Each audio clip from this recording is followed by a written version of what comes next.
What is up, everybody? Matt Modi here to give you my favorite NBA player prop picks for tomorrow's NBA betting slate. We are talking Tuesday, May 20th. It's only one game. It's the Wolves versus Thunder. But the Splash Zone is back in your life. I have one official play for you guys to lock in, and then I have two leans as well. It's game one. You want to play these light as you kind of get a feel for the series. Unless you really feel as though you have an angle, then go for it. That's just, I'm deciding to play it light. But it's been a hiatus on the Splash Zone for sure, but it is back.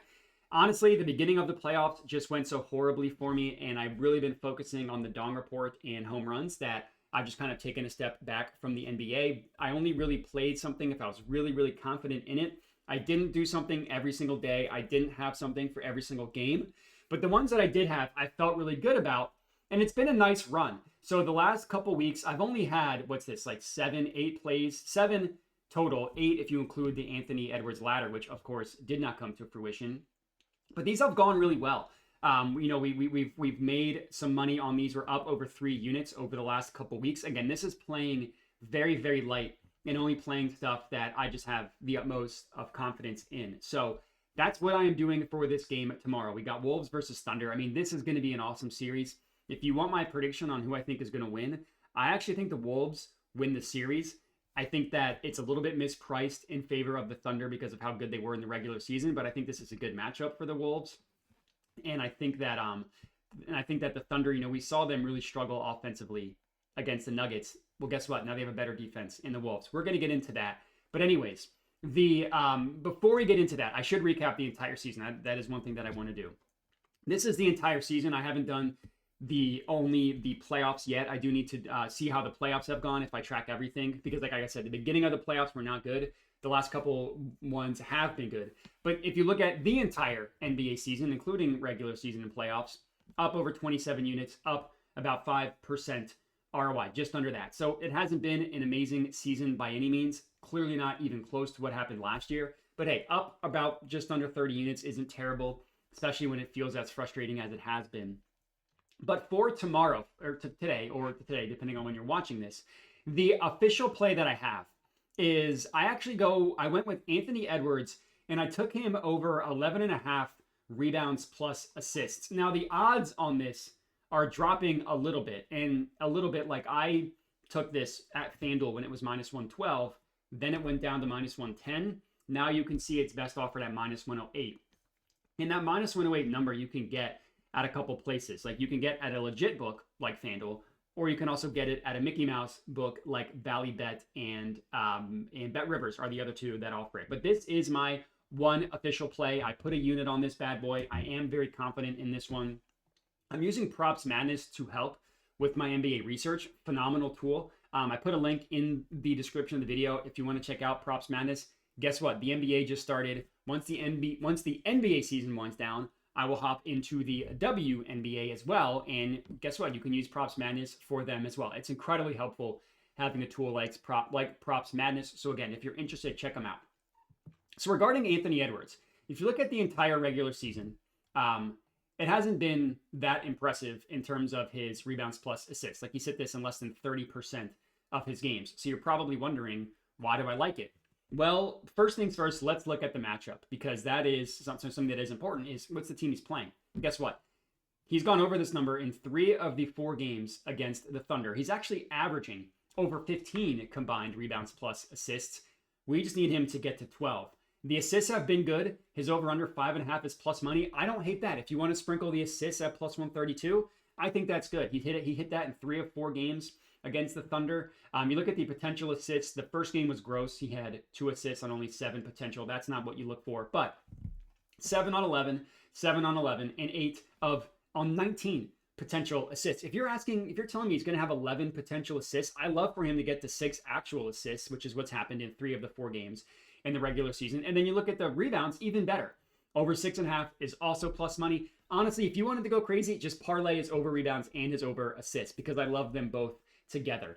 The rebounds, he hit over 6.5 in all 4 games against the Thunder. 7 on 10, you're hoping for a little bit more than 10 rebound chances. 7 of 13, that's a little bit more with what we're looking for. 10 of 12 and 13 of 20. So what that is saying is twice he had double-digit rebounds against the Thunder, and his rebounds plus assists combined is 11.5. So The matchup against the Thunder from an assist perspective is really good because the Thunder have a very aggressive ball pressure type of defense. Now, you see like the last couple games similar to Anthony Edwards are all basically Jamal Murray, but we see Ant did it 3 times. We see prior to that Hero and Beal. The reason why is because of the way the Thunder play defense. They don't give up a lot of points in the ways in which guys like Ant score. Pick and roll ball handler, 8th fewest. Transition, fewest. Isolation, 2nd fewest. Yeah, they give up stuff off ball, spot up. Putbacks is offensive rebounds. Post ups is the big men, but they're very aggressive ball pressure defense. So guys like Ant, yeah, he didn't score a lot against the Thunder, and that's exactly why.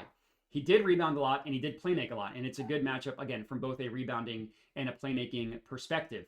So I really, really like Anthony Edwards over his rebounds plus assists. And then another thing I want to show you is let's look at how he's done in the playoffs. This year, 7 of 10 games over 11.5 rebounds plus assists, averaging about 14 combined. So yeah, he plays more minutes. Of course, he's going to go over what his regular season average. He's also playing differently. He's more aggressive rebounding, and these matchups have been good for him from a playmaking perspective. You see his assists is 5 of 10, and the rebounds is the biggest one, 7 of 10. And one of the games he missed against the Warriors was this game right here. I believe this is the game in which he got hurt. He rolled his ankle and he only played 33 minutes as opposed to like 41, 44, 34. So maybe that was the game he got hurt. He got hurt one of these games and played limited minutes, 42. But we see we're going to allow him to play 40 plus minutes, assuming this game is relatively close, which I think it should be. Last year, how did he do in the playoffs?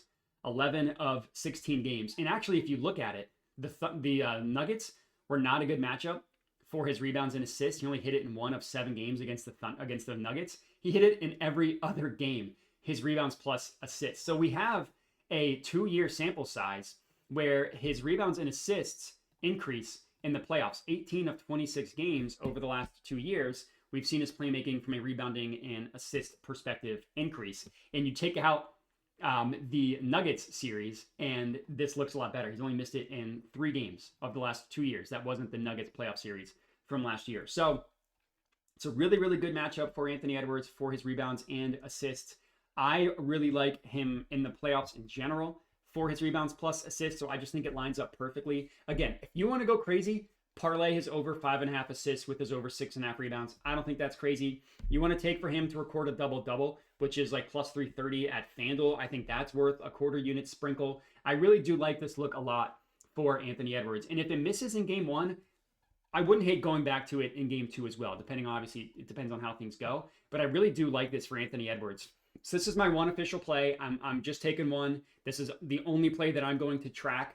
Obviously, if you want to have more than one play and you want to have something on the Thunder side, I think this is going to be a good game good series for SGA and his points. I do think that the best offensive weapon that the Thunder have, obviously, is going to be SGA, but and also taking into account how the Wolves play defense. The Wolves are an incredible defense, but the only area in which really they're weak, and we're going to go to the 2025, just the entire season, is isolation, pick and roll ball handler. Those are the 2 areas where it gets off screen, but that's such a fraction of a percentage of SGA's points.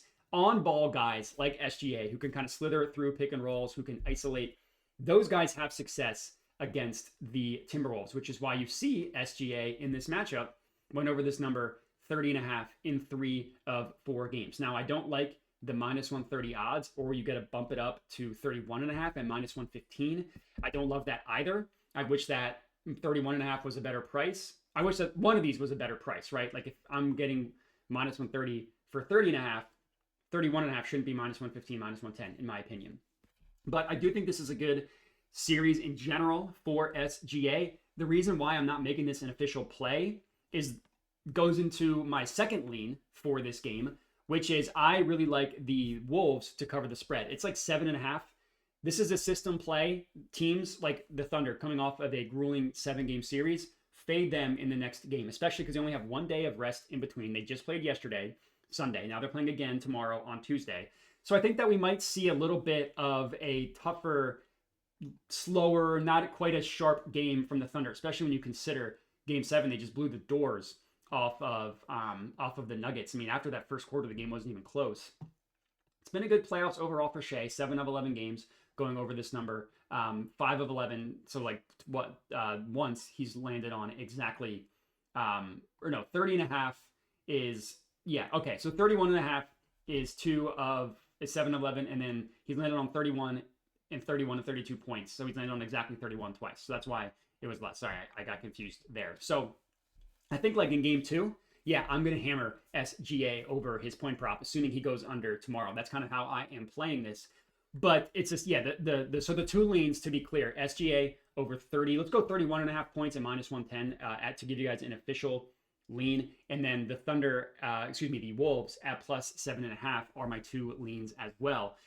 But that's all we got. So we got the one official play, Anthony Edwards over 11.5 rebounds plus assists, tracking it at minus 110 odds at FanDuel, which is what I sent out to my Tails account. And then the two leans, SGA points, Wolves spread. I appreciate you guys for watching. I am planning on having consistent NBA videos for the last 2 rounds of these playoffs, so you can count on that. Make sure to like the video, comment, subscribe, check out Props Madness. Bet responsibly, and have a good one.